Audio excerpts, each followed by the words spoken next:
ogni società, in corsia numero 1 Sporting Club Noale, alla corsia 2 Parco Livenza, alla corsia 3 Rappresentativa Idros, in corsia 4 Adria Nuoto, in corsia 5 Nottoli Nuoto 74, in corsia 6 Città Sport Vicenza e in corsia 7 Adria Nuoto.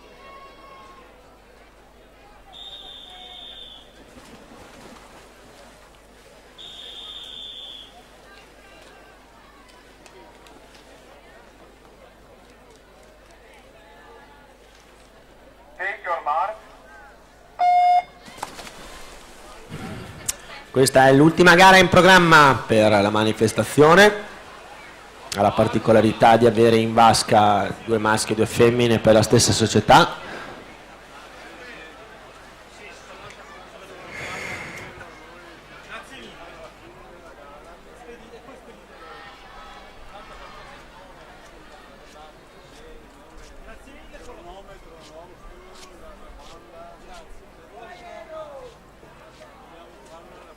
Grazie mille.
Per la prossima serie in programma